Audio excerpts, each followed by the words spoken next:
নমস্কাৰ মই প্ৰণীতা লৈ আহিছো এই মুহূৰ্তৰ আটাইতকৈ ডাঙৰ খবৰ 1 টকাও নোহোৱাকৈ প্ৰতিটো দুখীয়া পৰিয়ালে পাব চৰকাৰী পকী ঘৰ মুখ্যমন্ত্ৰী ডক্টৰ হিমন্ত বিশ্ব শৰ্মাই ঘোষণা কৰিলে হোৱাটছএপ নম্বৰৰ কথা চৰকাৰী ঘৰৰ নামত যিয়ে টকা লয় তেওঁৰ নাম হোৱাটছএপ নম্বৰত পঠিয়াই দিয়ক চৰকাৰে একচন ল'ব ইয়াৰ পাছত মই যি কৰিব লাগে কৰিম এই কথা ঘোষণা কৰিছে মুখ্যমন্ত্ৰী ডক্টৰ হিমন্ত বিশ্ব শৰ্মাই লগতে তেওঁ কৈছে যে তালিকাত নাম নহা প্ৰতিটো দুখীয়া পৰিয়ালে 1 টকাও নিদিয়াকৈ চৰকাৰী পকী ঘৰ পাব আৰু ঘৰৰ ফটো তুলক আৰু চৰকাৰী পকী ঘৰ লাভ কৰক মুখ্যমন্ত্ৰী ডক্টৰ হিমন্ত বিশ্ব শৰ্মাই চৰকাৰী পকী ঘৰ কেনেকৈ পাব প্ৰতিটো কথা উল্লেখ কৰিছে লগতে হোৱাটছএপ নম্বৰৰ কথা তেওঁ ঘোষণা কৰিছে এই মুহূৰ্তত সবিস্তাৰে লৈ আহিছো এই খবৰটো আটাইতকৈ ডাঙৰ খবৰ এই মুহূৰ্তত চৰকাৰী পকী ঘৰৰ নামত যিয়ে টকা লৈছিল তেওঁৰ বিৰুদ্ধে লোৱা হ'ব একচন তালিকাত নাম নহা প্ৰতিটো দুখীয়া পৰিয়ালে 1 টকাও নিদিয়াকৈ চৰকাৰী ঘৰ লাভ কৰিব আপোনাৰ চিনাকি জীৱিকা সখীৰ লগত যোগাযোগ কৰক এই ক্ষেত্ৰত আপুনি কেনেধৰণে আগবাঢ়িব কেনেধৰণে ঘৰ পাব সকলো ব্যৱস্থা জীৱিকা সখীৰ জৰিয়তে আপুনি কৰিব পাৰিব ঘৰৰ ফটো তোলক আৰু লাভ কৰক চৰকাৰী পকী ঘৰ আৰু কোনোবাই যদি চৰকাৰী ঘৰ দিয়াৰ নামত টকা লৈছে তেওঁৰ বিৰুদ্ধে লোৱা হ'ব একচন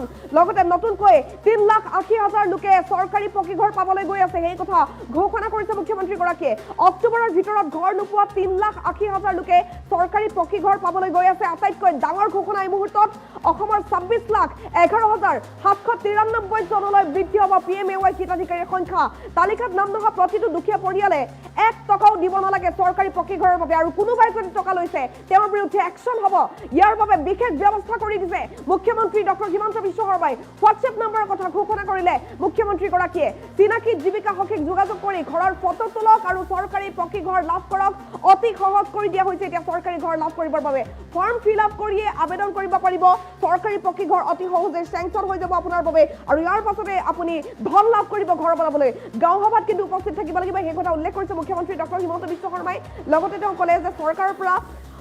যে অনুষ্ঠিত গাঁও সভা হ'ব সেই গাঁও সভাত উপস্থিত থকাটো বাধ্যতামূলক কৰি দিয়া হৈছে তেওঁলোকে তেতিয়া চৰকাৰী পকী ঘৰ লাভ কৰিব প্ৰথমে ফটো তোলক তাৰ পিছতে গাঁও সভালৈ যাওক চিনাকি জীৱিকা সখীক যোগাযোগ কৰক আপুনি ফৰ্ম ফিল আপ কৰক সকলোবোৰ ব্যৱস্থা সহজ কৰি দিয়া হ'ব ব্লক পৰ্যায়ত আলোচনা হ'ব আৰু আপুনি ঘৰ পাবনে নাই সকলো ব্যৱস্থা কৰি দিয়া হ'ব ইয়াৰ পাছতে আপোনাৰ ঘৰ চেংচন হ'ব কোনো 1 টকাও দিব নালাগে শেষত জিলা পৰ্যায়ত যেতিয়া আলোচনা হ'ব ইয়াৰ পাছতে চেংচন হ'ব আপোনাৰ নাম তালিকাত উঠি যাব নিজৰ ঘৰৰ ফটো নিজেই তুলি আপুনি আনকি পৰ্টেলত দিব পাৰিব যদিহে আপুনি কাৰোৰ পৰা সহায় ল'ব বিচৰা নাই আপুনি নিজেই ফটো তোলক আৰু আপলোড কৰক যদি জীৱিকা সখীয়ে ফটো তুলি নিদিয়ে আপুনি নিজৰ এখন ফটো তোলক যদি হাতত মোবাইল ফোন আছে আপুনি নিজেই পৰ্টেলত আপলোড কৰক আৰু যদি আপোনাক ঘৰ লাগে তেন্তে আপুনি নিজেই লওক জিঅ' টেগিং এই কথা উল্লেখ কৰিছে মুখ্যমন্ত্ৰী ডক্টৰ হিমন্ত বিশ্ব শৰ্মাই লগতে 1 টকাও দিব নালাগে আপুনি চৰকাৰী পকী ঘৰৰ বাবে কোনোবাই যদি টকা লৈছিল নহয় তেওঁৰ পৰা আপুনি টকা এতিয়া উভতাই বিচাৰিব পাৰিব মুখ্যমন্ত্ৰীগৰাকীয়ে ঘোষণা কৰিছে যদিহে আপোনাৰ পৰা ধন বিচাৰে তেন্তে আপুনি শীঘ্ৰেই অভিযোগ দিয়ক মুখ্যমন্ত্ৰী ডক্টৰ হিমন্ত বিশ্ব শৰ্মাৰ ডাঙৰ ঘোষণা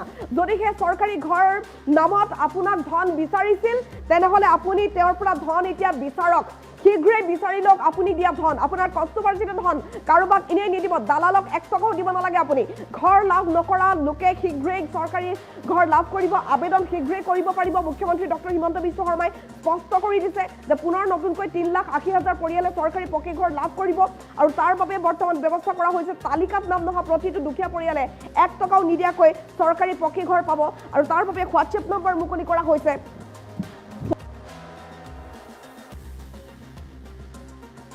বৰ্তমান সময়ত মুখ্যমন্ত্ৰী ডক্টৰ হিমন্ত বিশ্ব শৰ্মাই উল্লেখ কৰিছে চৰকাৰী পকী ঘৰৰ বাবে কোনোবাই যদি টকা লৈছিল তেওঁৰ বিৰুদ্ধে একচন হ'ব আৰু হোৱাটছএপ নম্বৰ মুকলিৰ কথা ঘোষণা কৰিছে মুখ্যমন্ত্ৰী ডক্টৰ হিমন্ত বিশ্ব শৰ্মাই আৰু নতুনকৈ 3,80,000 লোকে চৰকাৰী পকী ঘৰ পাবলৈ গৈ আছে আৰু অক্টোবৰৰ ভিতৰত ঘৰ নোপোৱা 3,80,000 লোকে ধন পাব সেই কথা উল্লেখ কৰিছে মুখ্যমন্ত্ৰী ডক্টৰ হিমন্ত বিশ্ব শৰ্মাই এই মুহূৰ্তত মুখ্যমন্ত্ৰী ডক্টৰ হিমন্ত বিশ্ব শৰ্মাৰ ভাষ্য আছে ভাষ্য শুনাই ল'ব বিচাৰিছোঁ আমি গাঁৱে গাঁৱে গৈ আৰু এবাৰ জিঅ' টেগিঙৰ ব্যৱস্থা কৰিছো এইবাৰ এই জিঅ' টেগিঙৰ ব্যৱস্থাটো আমি অলপ বেলেগ কৰি কৰিছো যাতে কোনেও জিঅ' টেগিঙৰ নামত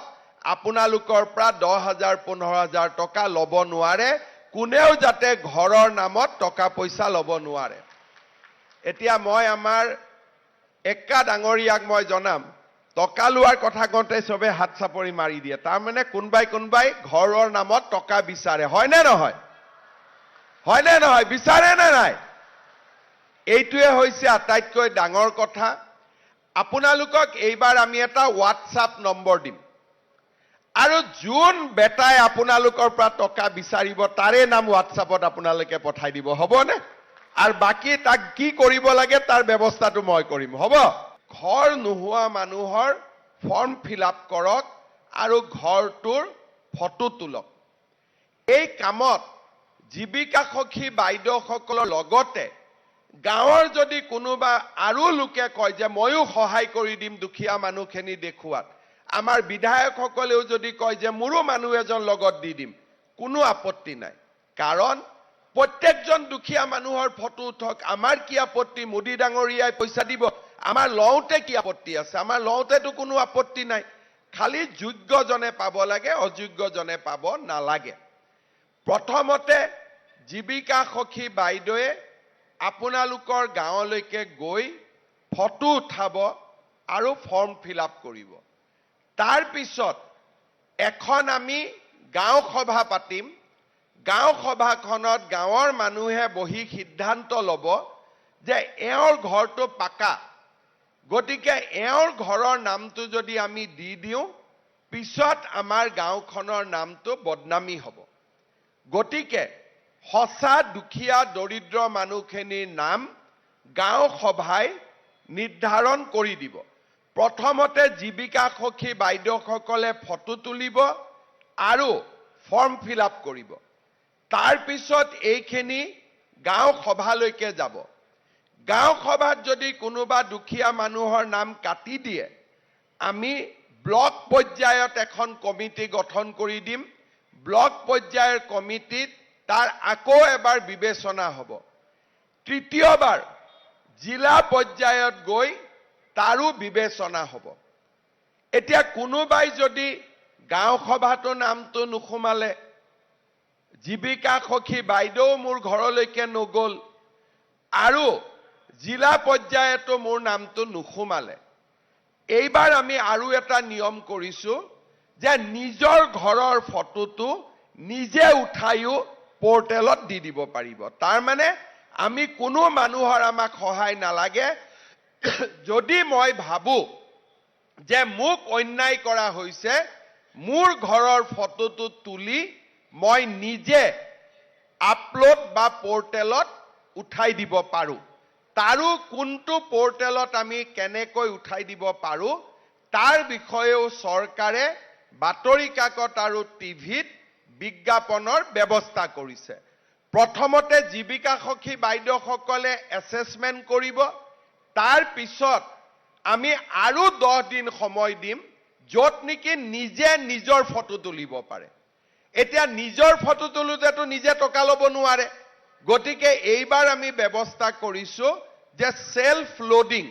তাৰ মানে মোৰ ঘৰৰ ফটোটো মই তুলি ময়ে পোৰ্টেলত তুলি দিম গতিকে তেতিয়াতো কোনেও পইচা ল'ব নোৱাৰে আমি গাঁৱে গাঁৱে গৈ আৰু এবাৰ জিঅ' টেগিঙৰ ব্যৱস্থা কৰিছো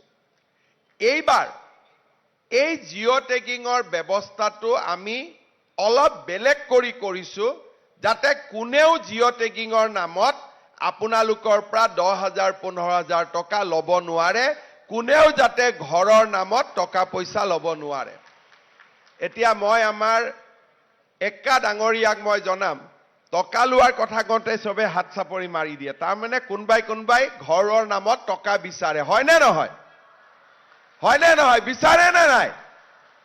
এইটোৱে হৈছে আটাইতকৈ ডাঙৰ কথা